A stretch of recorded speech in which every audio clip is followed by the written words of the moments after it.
Eta gaurkoan oinez basaren inguruan hitz eginen dugu, horretarako Lodosako ikastolako irakasle batekin egoteko aukera izanen dugu. Xabier Karnizera, arratsaldeon eta ongi etorri Xala telebistara. Eixo, arratsaldeon.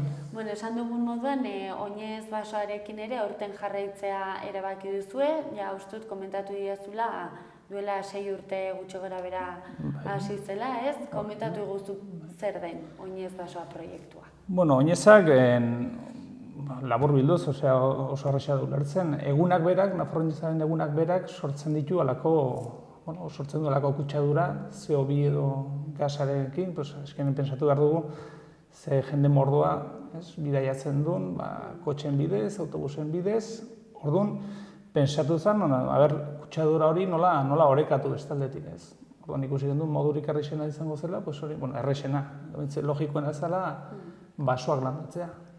Orduan, hortan hasi ginen, orain dela 6 urte, hoia 6. edizioa, esan duzun bezala, arten 2 landatuko ditugu, eta hori izan zen asmoa.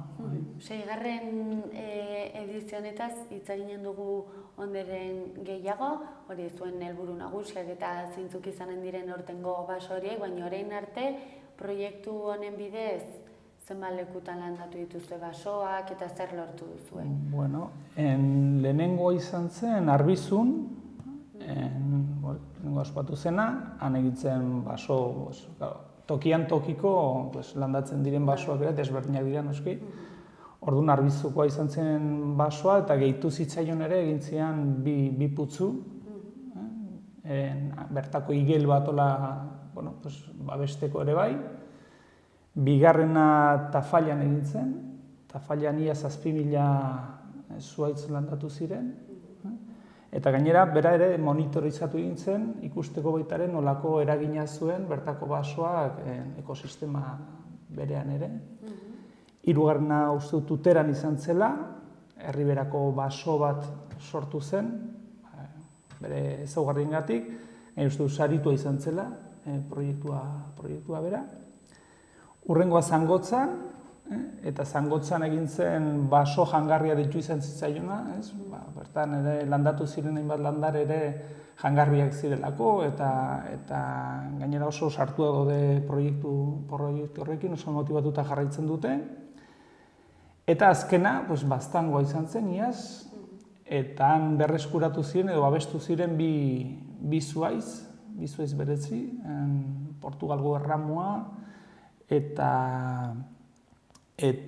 Pagolizarra, ia desagertzeko zorian zeudenak, eta gainera minditzeak, guretzako ez ezaguna zen, zertzen minditzea berreskuratu dute, eta da pixka bat nola basoa nola gestionatzen zuten garai batean, gure arbasoak nola gestionatzen zuten, hori berreskuratu egin nahi izan dute, eta orain guri datorkiguna. Zer da hori, nik ere dakit. Minditzea, sobrare omen da, garai batean, modu, ez da gitu, sostenible edo moduan, basoa gestionatzea, erabiltzen da, zuhaitzak moztu, eskenen garai batean gehiago erabiltzen zen egurre, baina alaberre bai, bibero moduan edo erabiltzea. Ordan orekatze modu bat izaten zen, eta batez ere herriak berak gestionatzen zuen edo lantzen zuen. Orduan izan da baita ere umeentzako ere modu bat ere ikasteko. Bere arbasoek zer egiten zuten eta interesgarria oso. Bueno, aurten Lodosa eta Bianako ikastolei tokatu zaizuen Nafarroinez antolatzea, ze paso landatuko dituzu ez duek, eta zergatik aukeratu dituzu lekuak?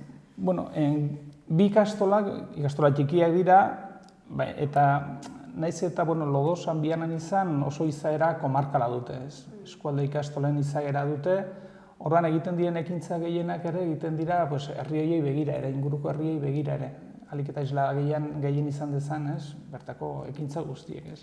Eta basoinez bera ere hortan murgildu zen. Orduan, pensatu genuen, Lodosan bertan eta Bianan bertan egin beharrean, pixka bat zabaldu, eta horregatik Andozilara eta Sartagudara joan gara.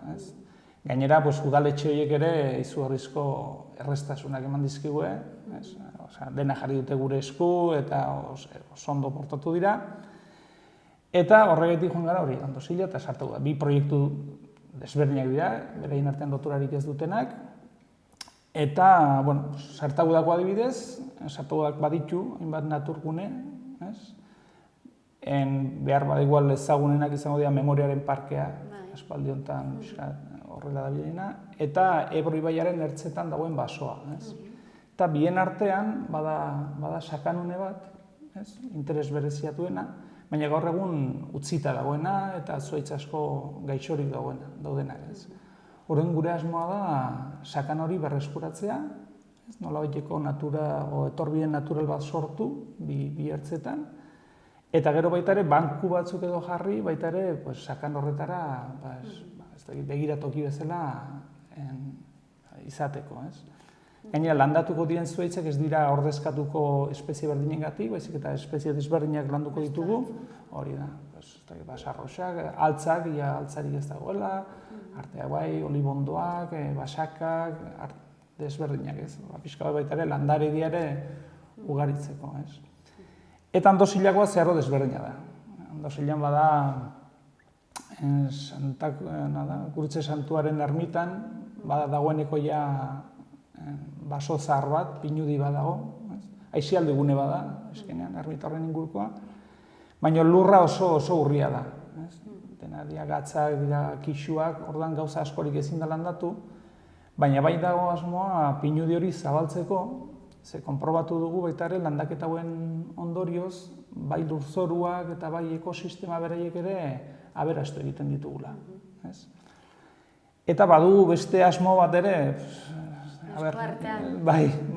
Andosillarekin, eta da ikusita zonalde hori hegaztiek ikusi ahal izateko zonalde oso aproposa dela, haien bigarren fasean ere hegaztien behatoki bat sortu. Horrengo urtei begira, nola gabiltzan baliabidez, bai giza baliabidez eta bai ekonomikoz, baina asmoak horiek dira. Landatuko dugun arbolan bakarra izan lehieke, Alepo pinua da, ez dago beste aukerarik, erderaz pino karrasko daudelakoa, ze beste aukera askorik lurzoruak ez digu ematen. Nafarrari begira horre ikusi daiteke nola aldatzen denez. Adibidez, joan zen urtean Baztanen egindako basoa edo aurten zuek eginen duzuena zeharo ezberdinak, ez? Zeharo ezberdinak, eskenean Nafarroak hori du, ez? Olako aberastasuna, pensa joatetik iparraldetik, esken hori ari gara, ez? Baztandik lodosara, zer nolako desberdintasunak, eta gero egoan bertan Andosilla eta Sartegudak biak egonda, baina bata barnealdekoa izan, eta beste arriberaldekoa izan ere, asko baldintzatzen du horrek, baina bietan motivazio ikaragarria daukagu. Eta baituzue adituak honetan, zuek azken finean irakasleak zarete, ez? Eta, jende askok hori gauza oso anitzei buruzko ezagutzak ditu, baina hori ezakit gauza dituren baten laguntza. Horretik, pixka bat, arrazoi bat baita ere Sartegudara eta Andosillara eramatearena ere izan dugun kolaborazioa lehen esan dizudan bezala, eta beraiek gure eskutzi dizkigute tekniko guztiak. Eskenean, gu gara proposatzen dugunak, gu gara lantzen dugunak, moitzen dugunak eta lotzen ditugunak, esan duzun bezala, gu irakasleak eta gurasoak gara, eta hori teknikoek egin behar dute esken finean. Beraik erabakitzen dute zein diren zuhaitza proposak, zeintzuk ez, gu gaude batetik motibatzen gaitulako, eta bestetik ere afizioa ere badugulako naturarekiko, baina teknikoek egin behar dute lan hori, eta noiz landatu behar den, noiz den egunerik aproposena, non eta nola. Hori udaletxe asko erraztu digute lan. Osongi, proiektu honetan parte hartzeko, laguntzeko, nola egin dezake jendeak? Konkretuki basoan ezarena oso erresa da. Badago www.oinezbasoa.eus, oinezgailurra.eus bezala, eta da babesletza simboliko bat egitea. Behin horrian sartuta, berak eramaten zaitu modu horrez batean, klikatuz, eskatzen dizkizu datuak, eta diru kopuru baten truke, alduzu babestu zuhaitz bat, baso bat, bakigu dena simbolikoa dela, baina baita ere eskenean horrelako proiektuek ere aurrera eramateko dirua ere behar dugu. Orduan, nolaike jendea sartu, oinez baso.eusen, eta babesten alditu zuaitzak, eta oinez gailurra, gailurra babesten diren moduan. Eta proiektu honetan lanean zabiltzate, hori irakasleak batez ere, gurasoak, ikasleak... Bai, ben ez dago misterio ondirik. Azken finean, ulergarria da, ez? Iruña inguruko ikastolek, seguraski, duten guraso kopuruengatik behar bada, behar bali moduzu bankari bat dago, eta behar bali moduzu aurkezle bat egongo da, eta gurean gure egoera soziologikoa zero desberdina da. Eta murritzagoa, ez? Murritzagoa. Orduan, lantalde edo komisio desberdina gaude, baina jendea errepikatu egiten da. Hemen dagoena badago beste bietan, eta lana handia, umeek lana handia egiten dute, gurasoek ikaragarria egiten dute, langileok ere, aldun neurrian, eta inguruko eragileek ere lan handia egiten dute. Osongi horretaz gain ere, Nafarra haunez prestatzeak badakigu lan karga handia dakarrela, nola daramazue urriko festa hori antolatzearena? Hori, erotuta, jendea erotuta dabil.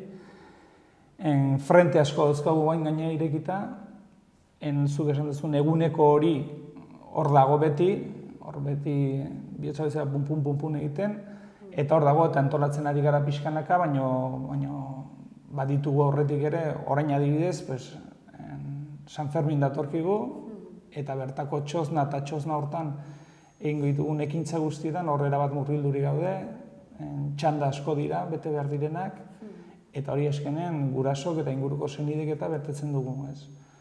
Orduan horrek denbora asko eramaten digu, bertako ekintzak planteatu, gauza asko dira, seguridadea, gauza asko. Orduan horrek denbora asko kentzen ari zaigu. Baita ere, aste honetan ere daukagu Lodosako Ibaialde ikastolako eguna, ospatzen dugu.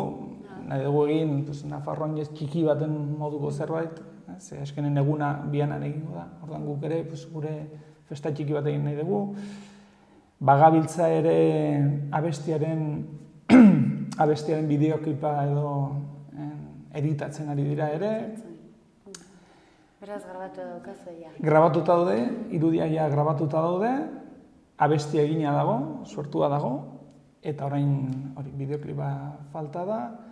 Gero beste proiektu bat txikiak handi edo proiektua da pixka bat hizkuntza minorizatuen inguruko, horiek aldarrikatzeko, babesteko ere bada beste proiektu bat finkoa dena, Nafarroan guztietan, eta horre beste bideo bat sortzen ari gara. Gauza ugari. Dagoeneko ja badaukazue ibilbidea eta hori dena zehaztuta? Bai, ibilbidea ja espaldi edo, jabete batzuk badira lotua dagoena, falta dira, gero ja ekintzak eta erabat zehaztu eta horrela, eta guzti baina ibilbidea ja bianan izango da, esan duzuen bezala, eta hori ja zehaztua dago. Gainera nire badut esperientza, ez? Duela urte batzeko izan zen. Bai. Dena den, Nafarroan guztiak desberdinak izaten dira. Eskenean lana berdintzu guk ere ospatu genuen 2001ean Nafarroan baina beti desberdina da, eta lana berdintxua. Bai, esperientziak lagundu egiten zaituela, zaituelako fuera de jogo harrapatzen, ez? Baina lana berdintxua da. Eta aurten, gaur egun proiektu asko finkoak ditu, Nafarroinezak, eta... Horrek ere laguntzen du, ez? Bai, hori da. Gero, ipatu duzun moduan, Lodosa eta Biana, soziologikoki agian pixko bat murriztuagoa daukazu ez duen egoera, ez? Batez ere, gutxiago zaretelako beste ikastola batzuekin konparatuz, nola daramazu hori dena? Jende animatzen ari da? Bai, sentitzen duzue? Pixkanaka, bai, jendea animatzen da, ez? Adibidez, Lodosa behak nik gehiago egin dezaket Lodosari buruz, baina pensatzen dut Bianan ere, Lodosa orain dela 15 urte, 20 urte, ninan nagoela. Zer nola ikusten zen ikastola batan eta gaur egun nola ikusten duten zeharo aldatu egin da ikuspegia. Gari batean aurrak bakarrik euskaraz entzutea kaletik, zerbait arraroa zen, marzianak ziruditen. Gaur egun ja ez da hain arraroa, eta ekintza pila bat antolatzen ditugu urtean zehar ere, orduan jendeak ikusten gaitu, ez?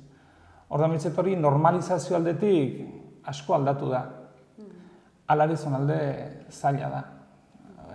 Olako ikastola bat egonkortzeko, eta ez daukagu erraz ere, gobernuak egin zuen mailakatze horrekin, desberdintze horrekin, euskal zonaldea edo etzena, guretzako ere gogorra izan du da, orduan beti borroka bikoitza da, ez normala izango gendunaren bikoitza, baino lana eta kemena ere bai. Joaten dana, joaten da, eta... Hori pasatzen da, ez? Beti egoera zaietan jendeak hartzen duela indar gehiago, ez? Hori da, bai. Osongi, mila esker, Txaloa telebistan izatagatik, gonbidatuta zaudete Nafarroa Añezaren inguruan ere beste zer bali moduzue kontatzera, eta mila esker, eskerrik asko eta ondo izan. Eskerrik asko zuei. Mila esker. Eta zui ere eskerrik asko eskainitako arretagatik, arratsalduna pasa eta bihar arte.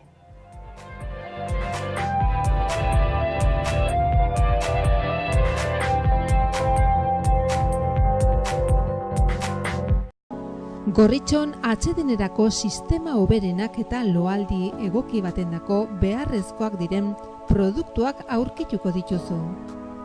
40 urte daramatzagu punta-puntako materialak eta marka hoberenak bezeroaren eskura jartzen. Deskansatzeko sistemetan aditua gara, sofak, koltsoiak, somierrak. Hurbildu eta eskuzabali jasoko zaitugu. Iruña, Gorritxo. 1960tik Estafeta kalean Bodegon Sarria. Era guzietako kazuelatxoak, razioak, iberikoak, pintxoak.